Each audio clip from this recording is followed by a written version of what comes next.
കുട്ടികൾക്കും മിഥിൽസ് chemistry class റൂമിലേക്ക് സ്വാഗതം. പ്ലസ് വണ്ണിന്റെ മൂന്നാമത്തെ unit classification of elements and periodicity in properties നമ്മൾ കഴിഞ്ഞ ദിവസം കൊണ്ട് കംപ്ലീറ്റ് ചെയ്തായിരുന്നു. ഒരു ലെങ്തി യൂണിറ്റ് ആയിരുന്നു. അതിനകത്ത് പ്രീവിയസ് ക്വസ്റ്റ്യൻസും ആപ്ലിക്കേഷൻ ക്വസ്റ്റ്യൻസ് ഉൾപ്പെടെ ഓരോ ഫോക്കസ് ഏരിയ ഡീറ്റെയിൽ ആയിട്ട് നമ്മൾ തേർഡ് യൂണിറ്റിന്റെ കഴിഞ്ഞ ദിവസം കൊണ്ട് കംപ്ലീറ്റ് ചെയ്തു. നമുക്കിനി പ്ലസ് വണ്ണിന്റെ 2 യൂണിറ്റും കൂടാണ് എടുക്കാനുള്ളത്. വളരെ ചെറിയ 2 യൂണിറ്റ് ആണ് നമുക്ക് എടുക്കാനുള്ളത്. 9ാമത്തെ യൂണിറ്റ് ഹൈഡ്രജനും 14ാമത്തെ യൂണിറ്റ് എൻവയോൺമെന്റൽ കെമിസ്ട്രി.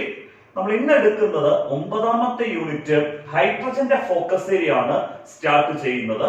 ഹൈഡ്രജന് നമുക്ക് 4 ഫോക്കസ് ഏരിയ ആണ് നമുക്ക് എക്സാമിനേഷൻ ഉള്ളത്. നമുക്ക് ആ 4 ഫോക്കസ് ഏരിയ 3 ക്ലാസ് കൊണ്ട് കംപ്ലീറ്റ് ചെയ്യാൻ പറ്റും. അത് നമ്മൾ ഇന്ന് എടുക്കുന്ന ക്ലാസ് കൂടാതെ 2 ക്ലാസ് കൊണ്ട് ഹൈഡ്രജന്റെ ഫോക്കസ് ഏരിയ കംപ്ലീറ്റ് ചെയ്യാം. ഹൈഡ്രജൻ പോലെ തന്നെ വളരെ ചെറിയൊരു യൂണിറ്റ് ആണ് എൻവയോൺമെന്റൽ കെമിസ്ട്രി. നമുക്ക് 1-2 ക്ലാസ്, മാക്സിമം 2 ക്ലാസ് കൊണ്ട് ലാസ്റ്റ് യൂണിറ്റ് എൻവയോൺമെന്റൽ കെമിസ്ട്രി കംപ്ലീറ്റ് ചെയ്യാം. അതിന് നമ്മുടെ തിയറി പോർഷൻസ് എല്ലാം നല്ല അടിപൊളിയായിട്ട് നമ്മൾ കംപ്ലീറ്റ് ചെയ്തിട്ടുണ്ട്. അത് കഴിഞ്ഞിട്ട് നമുക്ക് പ്രോബ്ലംസ് ചെയ്യണം. നമുക്കൊരു 3 യൂണിറ്റിന്റെ പ്രോബ്ലംസ് മുഴുവനായിട്ട് ചെയ്താൽ മതി. ആ 3 യൂണിറ്റിന്റെ പ്രോബ്ലത്തിനകത്ത് നമ്മൾ ഇക്വിലിബ്രിയത്തിന്റെ പ്രോബ്ലം ഓൾറെഡി ഫോക്കസ് ചെയ്ത് എടുത്തപ്പോൾ തന്നെ ചെയ്യിപ്പിച്ചിട്ടുണ്ട്. അത് കൂടാതെ നമുക്ക് പ്രോബ്ലംസ് എടുക്കേണ്ടത് സ്റ്റേറ്റ്സ് ഓഫ് മാറ്ററിന്റെയും തെർമോഡൈനാമിക്സിന്റെയാണ്. അതിനെപ്പറ്റി ഒരു ടെൻഷനും വേണ്ട. കംപ്ലീറ്റ് ആയിട്ട് പ്രോബ്ലംസോട് ചെയ്യിപ്പിച്ച് പെർഫെക്റ്റ് ആക്കി നിങ്ങളെ എക്സാമിനേഷന് വിടത്തുള്ളൂ. കെമിസ്ട്രിയെ സംബന്ധിച്ചിടത്തോളം ഒരു ടെൻഷനും വേണ്ട. നമ്മൾ ഇടുന്ന ക്ലാസ്സുകൾ കംപ്ലീറ്റ് ആയിട്ട് കാണുക, നോട്ട്സ് വെച്ച് അങ്ങ് പഠിക്കുകയും ചെയ്യുക. നമ്മുടെ ഹൈഡ്രജന്റെ ഫോക്കസ് ഏരിയ ഒക്കെ എക്സ്പ്ലെയിൻ ചെയ്യുന്നതിന് മുമ്പ് നമ്മുടെ ചാനൽ ആദ്യമായിട്ട് കാണുന്ന കുട്ടികൾ ഒന്ന് സബ്സ്ക്രൈബ് ചെയ്യാനും ബെൽ ഐക്കൺ എനേബിൾ ചെയ്യാനും മറക്കരുത്. മാക്സിമം നിങ്ങളുടെ ഫ്രണ്ട്സിലേക്കും ഫ്രണ്ട്സ് ഗ്രൂപ്പുകളിലേക്കും എല്ലാം നമ്മുടെ ക്ലാസ്സുകൾ ഷെയർ ചെയ്ത് കൊടുക്കുക.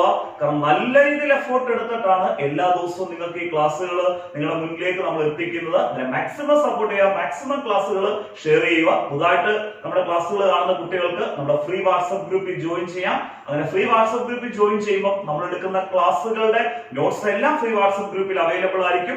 പുതുതായിട്ട് ജോയിൻ ചെയ്യുന്ന കുട്ടികൾക്ക് ആദ്യം തൊട്ടുള്ള ക്ലാസ്സുകളും നോട്ട്സുകളും ആവശ്യമുണ്ടെങ്കിൽ എന്റെ പേഴ്സണൽ വാട്സ്ആപ്പ് നമ്പർ ഞാൻ കൊടുത്തിട്ടുണ്ട്. ഒന്ന് മെസ്സേജ് ചെയ്താൽ മതി.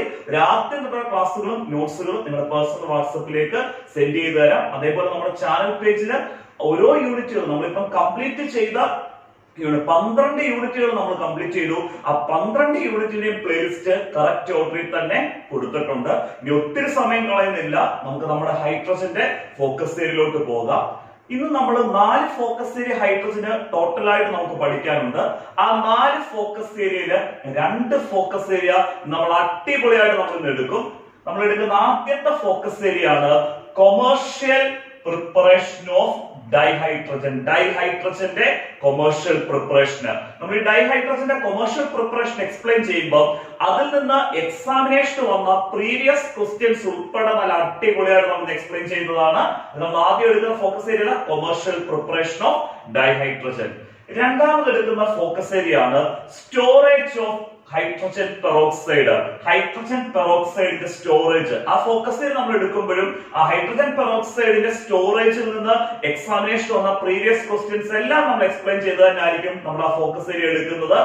ക്ലാസ് കംപ്ലീറ്റ് ആയിട്ട് തന്നെ, വീഡിയോ സ്കിപ്പ് ചെയ്യാതെ കംപ്ലീറ്റ് ആയിട്ട് തന്നെ കാണുക. ഇനി അധിക സമയം കളയുന്നില്ല, നമുക്ക് commercial preparation of dihydrogen explain ചെയ്യാം. ഡൈഹൈഡ്രജന് നമുക്ക് 2 കൊമേഴ്ഷ്യൽ പ്രിപ്പറേഷൻ ഉണ്ട്. ആദ്യത്തെ കൊമേഴ്ഷ്യൽ പ്രിപ്പറേഷൻ ഇമ്പോർട്ടന്റ് ആണ്. ആ കൊമേഴ്ഷ്യൽ പ്രിപ്പറേഷനിൽ നിന്ന് നമുക്ക് 3 ക്വസ്റ്റ്യൻസ് ചോദിക്കാം. നമ്മൾ ഇപ്പൊ എടുക്കാൻ പോകുന്ന ഫസ്റ്റ് കൊമേഴ്ഷ്യൽ പ്രിപ്പറേഷനിൽ നിന്ന് ഞാൻ ആ കൊമേഴ്ഷ്യൽ പ്രിപ്പറേഷൻ എക്സ്പ്ലെയിൻ ചെയ്യുമ്പോൾ തന്നെ ആ 3 ക്വസ്റ്റ്യൻസും എടുത്ത് പറഞ്ഞു തരാം. എങ്ങനെ ആ ക്വസ്റ്റ്യൻ വരുന്നതെന്നും ആൻസർ എഴുതുന്നതെന്നുള്ളത്. നമുക്ക് ഫസ്റ്റ് മെത്തേഡ് നോക്കാം. ആദ്യം ഞാൻ പറഞ്ഞു നമ്മൾ എടുക്കാൻ പോകുന്നത് ഡൈഹൈഡ്രജന്റെ കൊമേഴ്ഷ്യൽ പ്രിപ്പറേഷൻ. ഡൈഹൈഡ്രജൻ എന്ന് പറഞ്ഞാൽ H2നെ തന്നെയാണ് നമ്മൾ ഡൈഹൈഡ്രജൻ എന്ന് വിളിക്കുന്നത്. കാരണം ഡൈഹൈഡ്രജൻ എന്ന് വിളിക്കാൻ കാരണം ഹൈഡ്രജൻ ഡയറ്റോമിക് ആണ്. 2 ഹൈഡ്രജൻ ആറ്റം കമ്പൈൻ ചെയ്തിട്ട് H2 മോളിക്യൂൾ ആയിട്ടാണ് എക്സിസ്റ്റ് ചെയ്യുന്നത്. അതുകൊണ്ട് H2 മോളിക്യൂൾ ആയിട്ട് എക്സിസ്റ്റ് ചെയ്യുന്നതുകൊണ്ടാണ് നമ്മൾ ഡൈഹൈഡ്രജൻ എന്ന് വിളിക്കുന്നത്. ഡൈഹൈഡ്രജൻ എന്ന് പറഞ്ഞാൽ H2 തന്നെയാണ്, നമ്മൾ ഹൈഡ്രജനെ തന്നെയാണ് ഡൈഹൈഡ്രജൻ എന്ന് പറയുന്നത്. നമ്മൾ ആദ്യത്തെ കൊമേഴ്ഷ്യൽ പ്രിപ്പറേഷനകത്ത് നമ്മൾ ചെയ്യുന്നത് ഹൈഡ്രോ കാർബൺ അല്ലെങ്കിൽ കോക്ക് എടുക്കുക. ഒന്നി ഹൈഡ്രോ കാർബൺ എടുക്കുക അല്ലെങ്കിൽ കോക്ക് എടുക്കുക. ഹൈഡ്രോ കാർബൺ എന്ന് പറഞ്ഞാൽ കാർബൺ ഹൈഡ്രജൻ കോമ്പൗണ്ടിനെയാണ് നമ്മൾ ഹൈഡ്രോ കാർബൺസ് എന്ന് പറയുന്നത്. Carbon hydrogen compounds. കോക്ക് എന്ന് പറഞ്ഞാൽ കരി, കാർബൺ ആണ് കോക്ക്. ഈ കോക്കിനെ തന്നെ നമുക്ക് കോൾ എന്നും പറയാം. നമുക്ക് ആദ്യത്തെ പ്രിപ്പറേഷനകത്ത് ഒന്നി ഹൈഡ്രോ കാർബൺ എടുക്കാം, അതല്ലെങ്കിൽ കോക്ക്, അതായത് കോൾ. കോൾ എന്ന് പറഞ്ഞാൽ എന്താണ്? കരി. കോക്ക് കോൾ എന്ന് ഉദ്ദേശിച്ച കരിയാണ് കാർബൺ. ഈ ഹൈഡ്രോ കാർബണിലേക്ക് അല്ലെങ്കിൽ നമ്മുടെ കോക്കിലേക്ക് സ്റ്റീമിനെ റിയാക്ട് ചെയ്യിപ്പിക്കുക. സ്റ്റീം ഒന്നി ഹൈഡ്രോ കാർബണുമായിട്ട് റിയാക്ട് ചെയ്യുക, അല്ലെങ്കിൽ സ്റ്റീം ആരുമായിട്ട് റിയാക്ട് ചെയ്യുക? കോക്കുമായിട്ട് റിയാക്ട് ചെയ്യുക. സ്റ്റീം എന്ന് പറഞ്ഞാൽ നമുക്കറിയാം വാട്ടറിന്റെ ഗേഷ്യസ് ഫോം ആണ് സ്റ്റീം എന്ന് പറയുന്നത്. ഫസ്റ്റ് മെത്തേഡ് ക്ലിയർ ആയി. By the reaction of steam with hydrocarbons or coke. ഈ റിയാക്ഷൻ നമ്മൾ നടത്തുന്നത് ഹൈ ടെമ്പറേച്ചറിലും അതേപോലെ തന്നെ ഒരു കാറ്റലിസ്റ്റിന്റെ പ്രസൻസിലുമായിരിക്കും. നമ്മൾ റിയാക്ഷൻ നടത്തുന്നത് ഹൈ ടെമ്പറേച്ചറിലായിരിക്കും, അതേപോലെ എന്തിന്റെ പ്രസൻസിലുമായിരിക്കും? കാറ്റലിസ്റ്റിന്റെ പ്രസൻസിലുമായിരിക്കും. നമുക്ക് നോക്കാം എങ്ങനെയാണ് ഹൈഡ്രോ കാർബൺ അല്ലെങ്കിൽ കോക്കിലേക്ക് സ്റ്റീം ആക്ട് ചെയ്യുമ്പോൾ നമുക്ക് ഹൈഡ്രജൻ അല്ലെങ്കിൽ ഡൈഹൈഡ്രജൻ ആയിട്ടുള്ള H2 കിട്ടുന്നുള്ള കാര്യം നോക്കാം. ഇവിടെ എടുത്തേക്കുന്ന CH4. CH4 എന്ന് പറയുന്നത് ഒരു ഹൈഡ്രോ കാർബണാണ്. കാർബണും ഹൈഡ്രജനും ഉള്ള കോമ്പൗണ്ട് ആണ് ഹൈഡ്രോ കാർബൺ.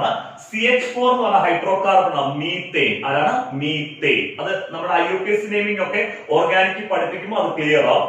ഈ മീത്തേനിലേക്ക് സ്റ്റീം ആക്ട് ചെയ്യുന്നു. സ്റ്റീം എന്ന് പറയുന്നത് വാട്ടറിന്റെ എന്ത് ഫോമാണ്?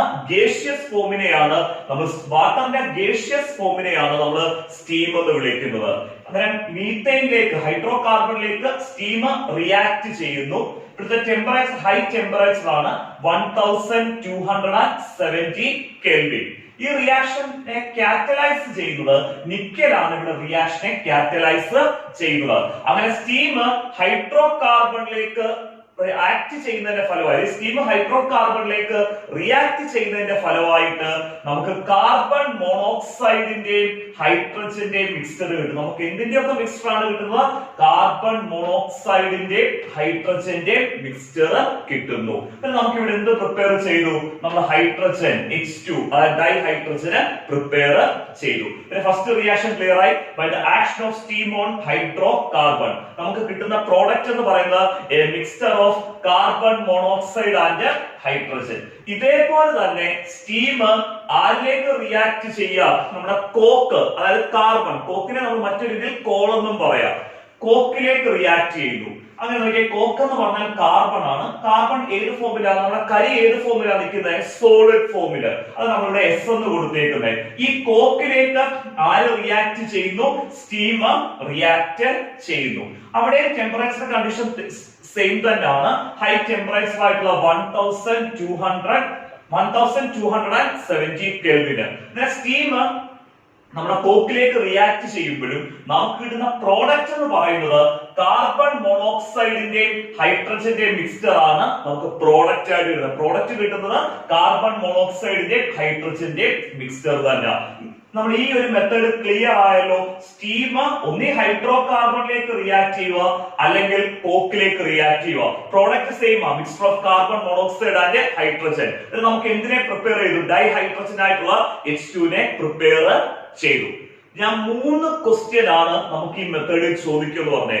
ഫസ്റ്റ് ക്വസ്റ്റ്യൻ ആണ് കാർബൺ മോണോക്സൈഡ് ആൻഡ് ഹൈഡ്രജൻ മിക്സ്ചറിനെ, കാർബൺ മോണോക്സൈഡിന്റെയും ഹൈഡ്രജന്റെയും മിക്സ്ചറിനെ നമ്മൾ വിളിക്കുന്ന പേരാണ് വാട്ടർ ഗ്യാസ് അല്ലെങ്കിൽ സിൻഗ്യാസ്. അത് പഠിച്ചോണം. എന്താണ് വാട്ടർ ഗ്യാസ് അല്ലെങ്കിൽ സിൻഗ്യാസ് എന്ന് ചോദിക്കാം. സിൻഗ്യാസിന്റെ മറ്റൊരു സിൻഗ്യാസിനെ നമുക്ക് മറ്റൊരു രീതിയിൽ സിന്തസിസ് ഗ്യാസ് എന്ന് വിളിക്കാം. വാട്ടർ ഗ്യാസ് അല്ലെങ്കിൽ സിൻഗ്യാസ് അല്ലെങ്കിൽ സിന്തസിസ് ഗ്യാസ് എന്താന്നുള്ള കാര്യം ചോദിക്കാം.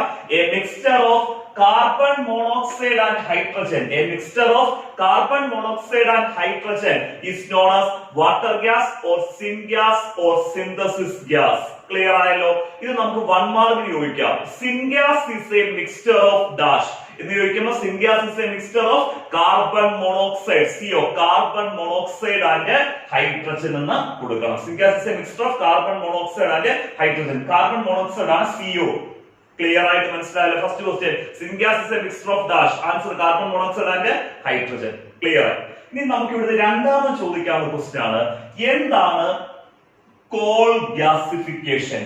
കോൾ ഗ്യാസിഫിക്കേഷൻ എക്സ്പ്ലെയിൻ ചെയ്യാൻ നമുക്ക് 2 മാർക്കിന് ക്വസ്റ്റ്യൻ എന്ത് ചെയ്യാം, ചോദിക്കാം. കോൾ ഗ്യാസിഫിക്കേഷൻ എന്ന് പറയുന്നത് കോളിൽ നിന്ന് നമ്മൾ സിൻഗ്യാസ് അല്ലെങ്കിൽ സിന്തസിസ് ഗ്യാസിനെ പ്രിപ്പയർ ചെയ്യുന്ന റിയാക്ഷനെയാണ് നമ്മുടെ കോളിൽ നിന്ന്, കോൾ എന്ന് പറഞ്ഞാൽ കാർബൺ തന്നെ, കോളിൽ നിന്ന് സിൻഗ്യാസ് അല്ലെങ്കിൽ സിന്തസിസ് ഗ്യാസിനെ പ്രിപ്പയർ ചെയ്യുന്ന റിയാക്ഷനെയാണ് നമ്മൾ കോൾ ഗ്യാസിഫിക്കേഷൻ എന്ന് വിളിക്കുന്നത്. അതായത് process of producing syngas from call, the process of producing syngas from call is known as coal gasification. മറക്കരുത്, the process of producing syngas from coal is known as coal gasification. Clear ആയല്ലോ? എന്നിട്ട് ഈ reaction ആണ് നമ്മളത് എഴുതേണ്ടത്. Coal gasification റിയാക്ഷന് കോളിലേക്ക് അതായത് കാർബണിലേക്ക് act ചെയ്യുന്നു, സ്റ്റീം ആക്ട് ചെയ്യുന്നു. ടെമ്പറേച്ചർ 1270 കെൽവിൻ തന്നെ നമുക്ക് എന്തിന്റെയൊക്കെ മിക്സ്ചർ കിട്ടുന്നു, കാർബൺ മോണോക്സൈഡിന്റെ ഹൈഡ്രജന്റെ മിക്സ്ചർ കിട്ടുന്നു. ക്ലിയർ ആയി? Coal gasification clear. The process of producing syngas from call is known as coal gasification. രണ്ട് ക്വസ്റ്റ്യൻ വരുന്നത് എങ്ങനെയാണെന്നുള്ളത് ക്ലിയർ ആയല്ലോ? ഇനി നമുക്ക് ഒരു ക്വസ്റ്റ്യനും കൂടെ ചോദിക്കാം, എന്താണ് വാട്ടർ ഗ്യാസ് ഷിഫ്റ്റ് റിയാക്ഷൻ എന്ന് ചോദിക്കാം. വാട്ടർ ഗ്യാസ് ഷിഫ്റ്റ് റിയാക്ഷൻ നമ്മൾ ഉപയോഗിക്കുന്ന എപ്പോഴാന്ന് ചോദിച്ചാൽ, നമ്മൾ ആദ്യം സ്റ്റീമിനെ ഹൈഡ്രോ കാർബൺ ആയിട്ടോ അല്ലെങ്കിൽ സ്റ്റീമിനെ നമ്മൾ കോക്കുമായിട്ടോ റിയാക്ട് ചെയ്യിപ്പിക്കുന്നു. ക്ലിയർ ആയി? അങ്ങനെ നമുക്ക് കാർബൺ മോണോക്സൈഡിന്റെയും ഹൈഡ്രജന്റെയും മിക്സ്ചർ, അതായത് കാർബൺ മോണോക്സൈഡിന്റെ ഡൈഹൈഡ്രജന്റെയും മിക്സ്ചർ കിട്ടുന്നു. ഓൾറെഡി നമുക്ക് അവിടെ ഡൈഹൈഡ്രജൻ കിട്ടി, പക്ഷെ നമുക്ക് വീണ്ടും ഡൈഹൈഡ്രജന്റെ പ്രൊഡക്ഷൻ കൂട്ടണമെന്നുണ്ടെങ്കിൽ, അതായത് ഈ കാർബൺ മോണോക്സൈഡും ഹൈഡ്രജനും കിട്ടി, പക്ഷെ കുറച്ചുകൂടെ നമുക്ക് ഡൈഹൈഡ്രജന്റെ പ്രൊഡക്ഷൻ കൂട്ടണം എന്നുണ്ടെങ്കിലാണ് നമ്മൾ ഏത് റിയാക്ഷൻ എടുക്കുന്നത്, വാട്ടർ ഗ്യാസ് ഷിഫ്റ്റ് റിയാക്ഷൻ എടുക്കുന്നത്. നമ്മൾ ഈ വാട്ടർ ഗ്യാസ് ഷിഫ്റ്റ് റിയാക്ഷനിൽ നമ്മൾ ചെയ്യുന്ന കാര്യം, ഇവിടെ നമുക്ക് പ്രൊഡ്യൂസ് ചെയ്തേക്കുന്നത് കാർബൺ മോണോക്സൈഡിന്റെയും ഹൈഡ്രജന്റെയും മിക്സ്ചർ ആണ്. എന്നിട്ട് ഈ മിക്സ്ചറിനകത്തെ കാർബൺ മോണോക്സൈഡ് മാത്രം നമ്മൾ എടുക്കുന്നു. ഈ മിക്സ്ചറിനകത്തെ ആര് മാത്രം എടുക്കുന്നു, കാർബൺ മോണോക്സൈഡ് മാത്രം എടുക്കുന്നു. ആ കാർബൺ മോണോക്സൈഡിനെ വീണ്ടും നമ്മൾ ആരുമായിട്ട് റിയാക്ട് ചെയ്യിപ്പിക്കുന്നു, സ്റ്റീമുമായിട്ട് റിയാക്ട് ചെയ്യിപ്പിക്കുന്നു. അങ്ങനെ കാർബൺ മോണോക്സൈഡിനെ, നമ്മുടെ സിൻഗ്യാസ് മിക്സ്ചറിനകത്തുള്ള കാർബൺ മോണോക്സൈഡിനെ വീണ്ടും നമ്മൾ സ്റ്റീമുമായിട്ട് റിയാക്ട് ചെയ്യിപ്പിക്കുന്നു. ഇവിടുത്തെ ടെമ്പറേച്ചർ കണ്ടീഷൻ എന്ന് പറയുന്നത് 673 കെൽവിൻ ആണ്. ഇവിടുത്തെ കാറ്റലിസ്റ്റ് മാർക്കരുത്, വാട്ടർ ഗ്യാസ് ഷിഫ്റ്റ് റിയാക്ഷനകത്തുള്ള അയൺ ക്രോമേറ്റ് കാറ്റലിസ്റ്റ്. നമ്മുടെ സിൻഗ്യാസ് മിക്സ്ചറിനകത്തുള്ള കാർബൺ മോണോക്സൈഡിനെ നമ്മൾ സ്റ്റീമുമായിട്ട് റിയാക്ട് ചെയ്യുന്നു ഇൻ പ്രസൻസ് ഓഫ് എന്ത് കാറ്റലിസ്റ്റ് ആണ്, അയൺ ക്രോമേറ്റ് കാറ്റലിസ്റ്റ്. അങ്ങനെ റിയാക്ട് ചെയ്യുമ്പോൾ ഇവിടെ വീണ്ടും നമുക്ക് ഡൈഹൈഡ്രജൻ പ്രൊഡ്യൂസ് ചെയ്യാൻ പറ്റും. ആ ഡൈഹൈഡ്രജൻ പ്രൊഡ്യൂസ് ചെയ്യുന്നത് ഇവിടുത്തെ കാർബൺ മോണോക്സൈഡ് നമ്മുടെ സ്റ്റീമിനകത്തുള്ള ഓക്സിജനുമായിട്ട് റിയാക്ട് ചെയ്യുന്നു. സിഒയും ഓയും കൂടെ എന്ത് ഗ്യാസ് ആയിട്ട് മാറുന്നു, CO2 ഗ്യാസ് ആയിട്ട് അങ്ങ് മാറുന്നു. ക്ലിയർ ആയല്ലോ? ബാലൻസ് നമുക്ക് ഇവിടെ ആരാണുള്ളത്, H2. അതായത് നമുക്ക് വീണ്ടും എന്ത് പ്രൊഡ്യൂസ് ചെയ്യുന്നു, H2 ഗ്യാസ് ആയിട്ടുള്ള ഡൈഹൈഡ്രജൻ ഗ്യാസ് പ്രൊഡ്യൂസ് ചെയ്യുന്നു. നമുക്ക് ഇവിടെ വീണ്ടും എന്തിന്റെ പ്രൊഡക്ഷൻ കൂട്ടി, ഡൈഹൈഡ്രജന്റെ പ്രൊഡക്ഷൻ കൂട്ടി. വാട്ടർ ഗ്യാസ് ഷിഫ്റ്റ് റിയാക്ഷൻ ചോദിച്ചാൽ നമ്മൾ ഇങ്ങനെ എഴുതണം, the production of dihydrogen can be increased by, the production of dihydrogen can be increased by reacting carbon monoxide of syngas mixture, by reacting carbon monoxide of syngas mixture with steam. carbon monoxide ആരുമായിട്ട് react ചെയ്യുന്നത്, steam, in presence of എന്താണ്, iron chromate catalyst. അങ്ങനെ syngas മിക്സ്ചറിനകത്തുള്ള carbon മോണോക്സൈഡിനെ നമ്മൾ സ്റ്റീമുമായിട്ട് എന്ത് ചെയ്യുന്നു, react ചെയ്യുന്നു. എന്തിന്റെ പ്രസൻസിലാണ്, അയൺ ക്രോമേറ്റ് കാറ്റലിസ്റ്റ് പ്രസൻസിൽ. അതിനാൽ CO എന്തായിട്ട് മാറുന്നു, CO2 ആയിട്ട് മാറുന്നു. വീണ്ടും അവിടെ എന്തിന്റെ പ്രൊഡക്ഷൻ കൂടുന്നു, ഡൈഹൈഡ്രജൻ ആയിട്ടുള്ള H2 ന്റെ പ്രൊഡക്ഷൻ കൂടുന്നു. ക്ലിയർ ആയല്ലോ? വാട്ടർ ഗ്യാസ് ഷിഫ്റ്റ് റിയാക്ഷൻ ഒറ്റ ഉണ്ടെന്ന് ഞാൻ പറയാം. The production of dihydrogen can be increased by reacting carbon monoxide of syngas mixture with steam in presence of iron chromate catalyst. എന്നിട്ട് ഇക്വേഷൻ എന്ത് ചെയ്യുക, എഴുതുക. ഇവിടുന്ന് ഡയറക്റ്റ് ക്വസ്റ്റ്യൻ തന്നെ ചോദിക്കും, how dihydrogen is prepared from water gas shift reaction. ഡൈഹൈഡ്രജന്റെ first commercial preparation clear ആയി. അതിന് 3 ക്വസ്റ്റ്യൻ ചോദിക്കുമെന്ന് പറഞ്ഞു. എന്താണ് വാട്ടർ ഗ്യാസ് എന്ന് അറിയണം, അതുപോലെ എന്താണ് കോൾ ഗ്യാസിഫിക്കേഷൻ അറിയണം, അതേപോലെ എന്താണ് വാട്ടർ ഗ്യാസ് ഷിഫ്റ്റ് റിയാക്ഷൻ എന്നും അറിയണം. ഇത്രയും ക്ലിയർ ആയല്ലോ. ഡൈഹൈഡ്രജന്റെ രണ്ടാമത്തെ പ്രിപ്പറേഷൻ മെത്തേഡ് എക്സ്പ്ലെയിൻ ചെയ്യാം. രണ്ടാമത്തെ മെത്തേഡില് നമ്മൾ വാട്ടർ എടുക്കുന്നു, വാട്ടറിനെ അസിഡിഫൈ ചെയ്യുന്നു. അതായത് വാട്ടറിനകത്തോട്ട് നമ്മൾ ആസിഡ് ആഡ് ചെയ്യുന്നു. വാട്ടറെ നമ്മൾ അസിഡിഫൈ ചെയ്തു. അസിഡിഫൈഡ് വാട്ടറിനെ നമ്മൾ ഇലക്ട്രോളിസിന് വിധേയമാക്കുന്നു. അസിഡിഫൈഡ് വാട്ടറിനെ നമ്മൾ എന്ത് ചെയ്യുന്നു? ഇലക്ട്രോളിസിന് വിധേയമാക്കുന്നു. അങ്ങനെ അസിഡിഫൈഡ് വാട്ടറിനെ നമ്മൾ ഇലക്ട്രോളിസിസ് ചെയ്യുന്നത് പ്ലാറ്റിനം ഇലക്ട്രോഡ്സ് ഉപയോഗിച്ച ഏത് ഇലക്ട്രോഡ്സ് ആണ്? പ്ലാറ്റിനം ഇലക്ട്രോഡ്സ് ഉപയോഗിച്ച്. അസിഡിഫൈഡ് വാട്ടറിനെ പ്ലാറ്റിനം ഇലക്ട്രോഡ്സ് ഉപയോഗിച്ച് ഇലക്ട്രോളിസിസ് ചെയ്യുമ്പോൾ നമുക്ക് ഡൈഹൈഡ്രജൻ കിട്ടുന്നു. ക്ലിയർ ആയല്ലോ. അസിഡിഫൈഡ് വാട്ടർ എടുക്കുന്നു, അസിഡിഫൈഡ് വാട്ടറിനെ പ്ലാറ്റിനം ഇലക്ട്രോഡ്സ് ഉപയോഗിച്ച് ഇലക്ട്രോളിസിന് വിധേയമാക്കുമ്പോൾ നമുക്ക് ഡൈഹൈഡ്രജൻ ആയിട്ടുള്ള H2 ഗ്യാസ് കിട്ടുന്നു. ഇവിടെ നമ്മൾ ഇക്വേഷൻ എഴുതിയിട്ടുണ്ട്. വാട്ടർ ലിക്വിഡ്, ഇവിടെ വാട്ടർ ലിക്വിഡ് വാട്ടർ തന്നെയാണ്. ലിക്വിഡ് വാട്ടറിനെ നമ്മൾ ഇലക്ട്രോളിസിന് വിധേയമാക്കുന്നു. അസിഡിഫൈഡ് വാട്ടർ ആയതുകൊണ്ടാണ് നമ്മളിവിടെ ആസിഡിന്റെ പ്രസൻസ് ഉണ്ടെന്ന് കൊടുത്തിരിക്കുന്നത്.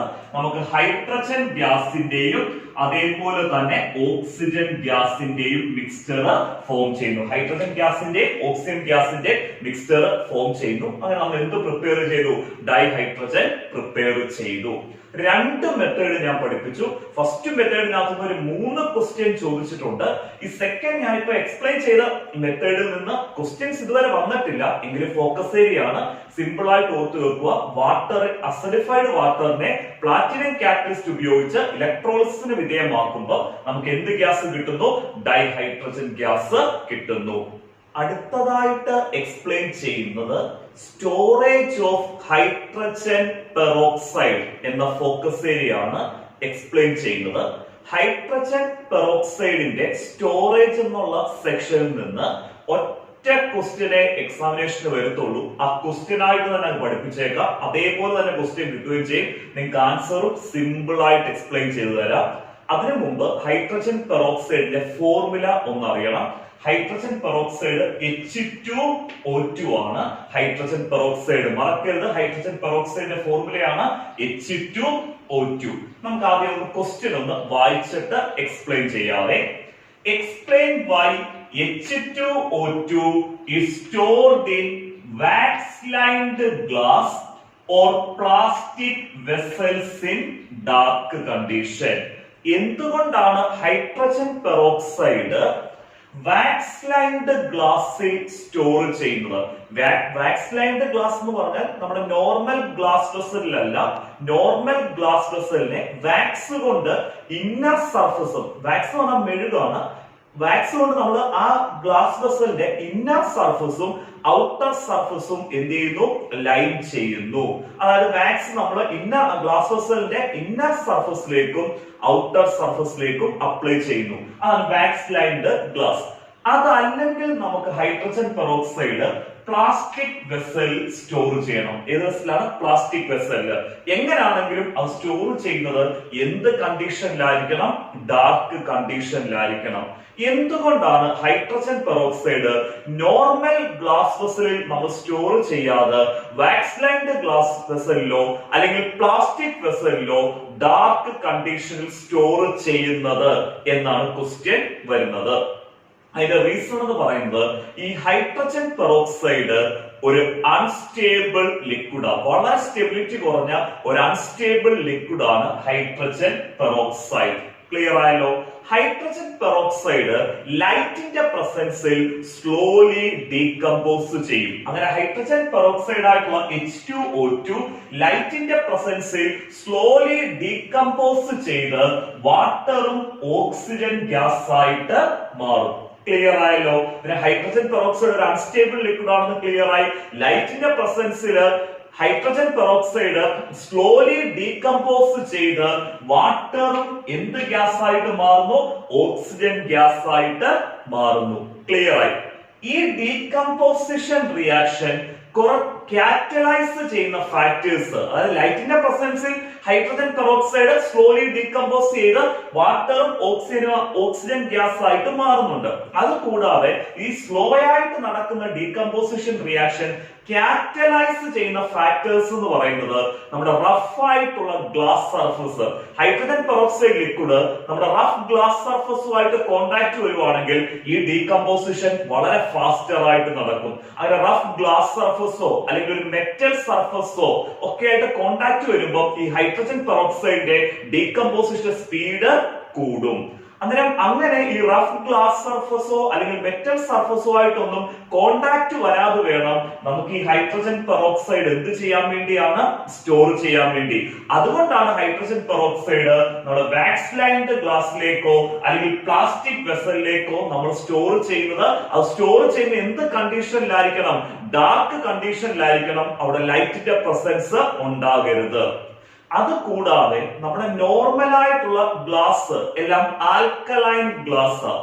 ഈ നോർമൽ ഗ്ലാസ് വെസലിൽ നമ്മൾ ഹൈഡ്രജൻ പെറോക്സൈഡ് സ്റ്റോർ ചെയ്യുമ്പോൾ ഈ ഹൈഡ്രജൻ പെറോക്സൈഡ് ഡയറക്റ്റ് ആയിട്ട് നമ്മുടെ ഗ്ലാസ് വെസലുമായിട്ട് കോണ്ടാക്ട് വരുവാണെങ്കിൽ ആ ഗ്ലാസ് വെസലിനകത്തുള്ള ആൽക്കലിയുടെ കണ്ടന്റ്, കാരണം എല്ലാ ആൽക്കലൈൻ ഗ്ലാസ്, ആ ഗ്ലാസിനകത്തുള്ള ആൽക്കലിയുടെ കണ്ടന്റ് ചെറുതായിട്ടാണെങ്കിൽ പോലും ആൽക്കലിയുടെ കണ്ടന്റ് ഉണ്ടെങ്കിൽ ആ ആൽക്കലിയുടെ കണ്ടന്റും ഈ ഹൈഡ്രജൻ പെറോക്സൈഡിന്റെ ഡീകമ്പോസിഷൻ റേറ്റ് കൂട്ടും. റഫ് ഗ്ലാസ് സർഫസോ അല്ലെങ്കിൽ മെറ്റൽ സർഫസോ അതോ ഗ്ലാസിനകത്ത് പ്രസന്റ് ചെയ്യുന്ന ആൽക്കലിയുടെ കണ്ടന്റോ എല്ലാം ഈ ഹൈഡ്രജൻ പെറോക്സൈഡിന്റെ ഡീകമ്പോസിഷൻ റേറ്റ് കൂട്ടുന്നതാണ്. അതുകൊണ്ടാണ് ഈ ഹൈഡ്രജൻ പെറോക്സൈഡ് ഡീകമ്പോസ് ചെയ്യാതിരിക്കാൻ വേണ്ടി അല്ലെങ്കിൽ ഹൈഡ്രജൻ പെറോക്സൈഡിന്റെ ഡീകമ്പോസിഷൻ തടയാൻ വേണ്ടി നമ്മൾ ഹൈഡ്രജൻ പെറോക്സൈഡ് വാക്സ് ലൈൻഡ് ഗ്ലാസ്സിലേക്കോ അല്ലെങ്കിൽ പ്ലാസ്റ്റിക് വെസലിലോ സ്റ്റോർ ചെയ്തിട്ട് അത് വെക്കുന്ന എന്ത് കണ്ടീഷനിലായിരിക്കണം, ഡാർക്ക് കണ്ടീഷനിലായിരിക്കണം. ക്ലിയർ ആയല്ലോ? നമ്മൾ ആൻസർ എഴുതേണ്ടത് hydrogen peroxide is unstable liquid. Unstable liquid എന്ന് കൊടുക്കാം. H2O2 is unstable liquid and decomposes slowly into water and oxygen on exposure to light. അതായത് ഇക്വേഷൻ കൊടുക്കുക, ഡീകമ്പോസ് ചെയ്ത് ഇക്വേഷൻ കൊടുക്കുക. എന്നിട്ട് താഴെ നമ്മൾ എഴുതണം the decomposition reaction is catalysed by. ആ ഡീകമ്പോസിഷൻ റിയാക്ഷനെ ആരൊക്കെ കാറ്റലൈസ് ചെയ്യുന്നത്? The decomposition reaction is catalysed by rough glass surface, metal surface or traces of alkali present in glass container. The rough glass surface അല്ലെങ്കിൽ ആ ഗ്ലാസിനകത്തുള്ള ആൽക്കലിയുടെ കണ്ടന്റോ metal surface ഒക്കെ ഇതിന്റെ decomposition speed എന്ത് ചെയ്യുന്നു, കൂട്ടുന്നു. അത്രയും കാര്യം കൊടുക്കുക. എന്നിട്ട് ലാസ്റ്റ് സെന്റൻസ് ആയിട്ട് കൊടുക്കണം to prevent the decomposition of H2O2. To prevent the decomposition of hydrogen peroxide, it is stored in wax-lined glass or plastic vessel in dark. ഇതാണ് നമ്മുടെ ഒരു ഫോക്കസ് ഏരിയ, ഹൈഡ്രജനകത്തുള്ള സ്റ്റോറേജ് ഓഫ് ഹൈഡ്രജൻ പെറോക്സൈഡ്. ഇത് വളരെ important ആയിട്ടുള്ള question ആണ്. കാരണം focus area അല്ലാത്ത സമയത്ത് പോലും ഒത്തിരി ടോപ്പിക്സ് ഹൈഡ്രജനിൽ നിന്ന് നമുക്ക് പഠിക്കേണ്ട സമയത്ത് പോലും ഈ ക്വസ്റ്റ്യൻ റിപ്പീറ്റഡ് ആയിട്ട് എന്ത് ചെയ്തിട്ടുണ്ട്, ചോദിച്ചിട്ടുണ്ട്. 100% ഉറപ്പാ നമുക്ക് 2 മാർക്ക് സെക്ഷനിൽ ഒരു ക്വസ്റ്റ്യൻ പ്രതീക്ഷിക്കാം.